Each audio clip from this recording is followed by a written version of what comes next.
Cela dit, le récit qu'on nous présente pose pas mal de questions. Les Américains affirment avoir évacué et sauvé les deux aviateurs. Mais le problème, c'est qu'on sait que les Américains ont aménagé une piste d'atterrissage de fortune. Un petit aérodrome de fortune, à 200 km. L'endroit où l'aviateur a été abattu. Il a donc dû parcourir une longue distance à pied pour rejoindre la piste d'atterrissage. En plus, il était blessé, une cheville cassée apparemment.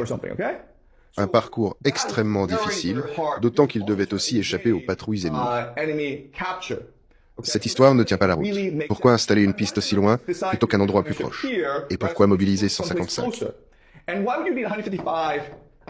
avions pour cette opération? Un ou deux avions n'auraient-ils pas suffi pour éviter les tirs ennemis? Une histoire déjà étrange. Mais attendez, ça va encore plus loin.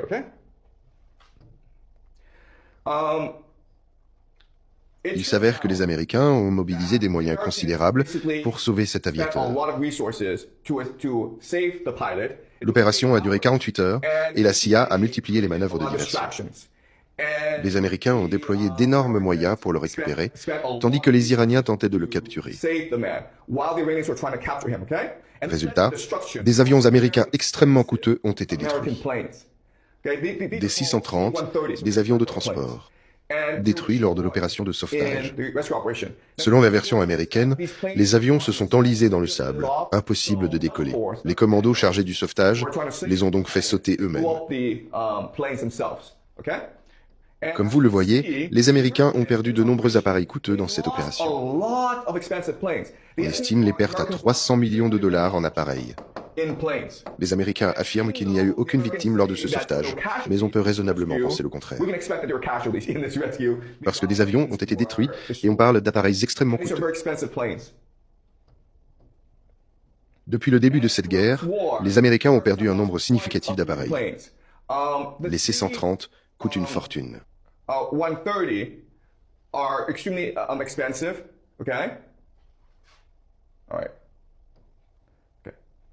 Tout cela a poussé beaucoup de monde à remettre en question la version officielle.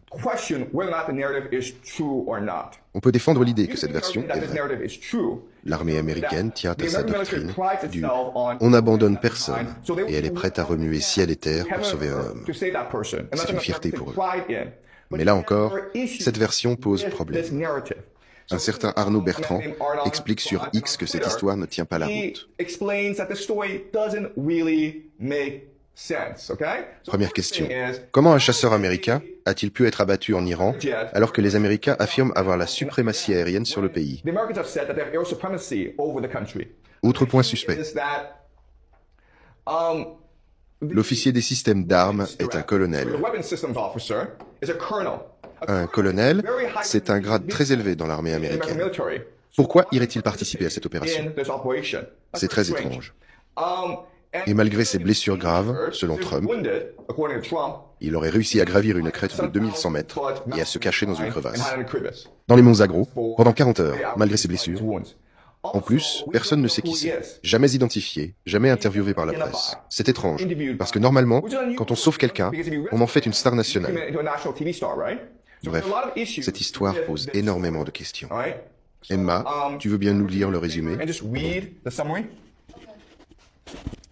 En résumé, des défenses anti-aériennes censées ne pas exister ont abattu un F-15 et apparemment un A-10 Warthog le même jour. Un homme, grièvement blessé, a gravi une montagne de 2,1 km. Les Américains ont saisi un aérodrome à 320 km en territoire ennemi, juste à côté d'un de ces sites nucléaires les plus stratégiques.